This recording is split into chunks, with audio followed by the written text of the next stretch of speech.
नमस्कार दोस्तों, आज की हमारी कहानी अच्छी लगे तो प्लीज हमारा चैनल सब्सक्राइब करें। सुधा के एक बेटा था मोहन। मोहन की उम्र जब शादी लायक हुई तब मोहन ने खुद की पसंद की लड़की रेखा घर वालों को दिखाई। सुधा ने तो काफी मना किया कि नहीं, ये लड़की मुझे पसंद नहीं, इससे भी सुंदर और दान दहेज भी ज्यादा, ऐसा रिश्ता लाएंगे तेरे लिए।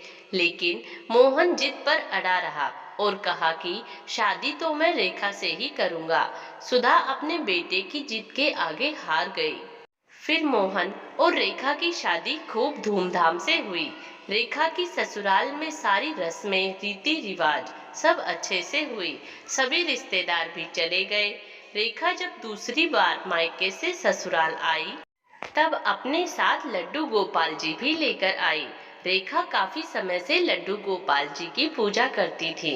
रेखा अब ससुराल में भी नित नियम से सुबह जल्दी उठकर नहा धोकर पहले लड्डू गोपाल जी की पूजा करती और फिर घर के काम। मोहन को भी अच्छा लगा सब कि रेखा हमारे घर में लक्ष्मी के समान आई है। घर में पूजा पाठ भी अब होने लगा है, वरना माँ को तो समय ही नहीं मिल पाता था। मेरे व्यापार में भी अब तो मुनाफा ज्यादा होने लगा है। मोहन और रेखा बहुत खुश थे। मोहन और रेखा जब साथ होते तो दोनों की हंसने की आवाज सुनकर सुधा चिढ़ जाती।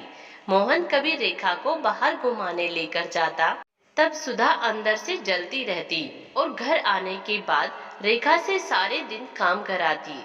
एक दिन मोहन के काम पर जाते ही सुधा रेखा से झगड़ा करने लगी कि तुझे शर्म नहीं आती, मेरे बेटे के साथ कैसे हंसती रहती है जबकि मैं बाहर ही बैठी हुई होती हूँ। कैसी बेशरम बहू है। रेखा ने कुछ नहीं कहा और मन ही मन सोचने लगी, पुराने ख्यालात की है सासू माँ, तभी तो उन्हें अच्छा नहीं लगता। आगे से ख्याल रखूंगी, ऐसा कहकर घर के कामों में लग गई रेखा। अगले दिन सुबह जब रेखा उठी और नहा धोकर जब अपने लड्डू गोपाल जी की पूजा करके उठी तो सुधा फिर रेखा से झगड़ा करने लगी।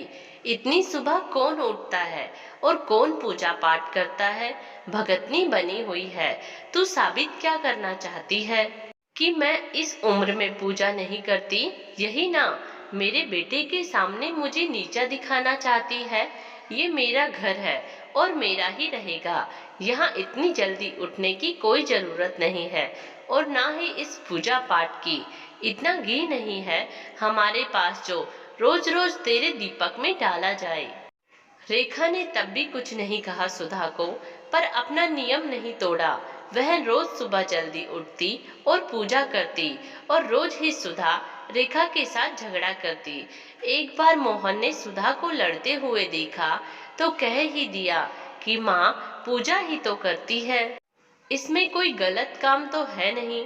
सुधा कहने लगी, इतनी सुबह उठ जाती है, ना खुद सोती है ना मुझे सोने देती है।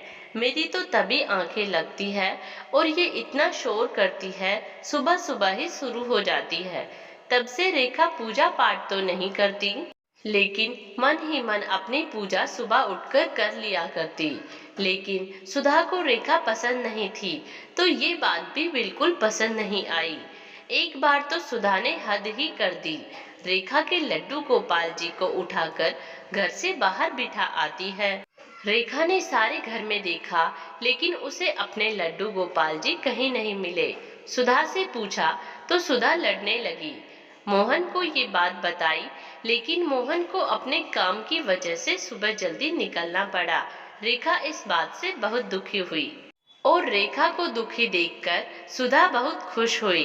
अगले दिन सुधा ने एक प्लान किया और अपनी बहू रेखा से बहुत मीठी मीठी बातें करने लगी। 2 दिन बाद रेखा और मोहन की शादी की सालगिरह थी। सुधा का पूरा प्लान था कि आज रेखा से छुटकारा ही मिल जाएगा और फिर मेरे बेटे की किसी अमीर घर से शादी करूंगी, अपनी मनपसंद लड़की से। सुधा ने बहुत कोशिश की कि आज बस रेखा से पीछा छूटे। सुधा ने पहले तो सीढ़ियों में तेल बिखेर दिया और बाथरूम में बिजली का तार लगा दिया।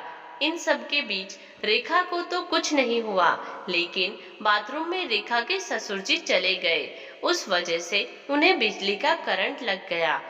सुधा के पति अचेत अवस्था में चले गए। अब सुधा बहुत दुखी हुई। अपनी बहू का बुरा करने के चक्कर में अपने पति का बुरा कर बैठी। सुधा को अब रेखा के लड्डू गोपाल जी याद आए। सुधा उनको वापस घर में लाई और उनकी और अपने पति की बहुत सेवा करती। सुधा अपने पापों की माफी मांगती, रेखा से भी अब कुछ ना कहती। अब सुधा को एहसास हो चुका था कि किसी का गलत करोगे तो खुद का ही होगा।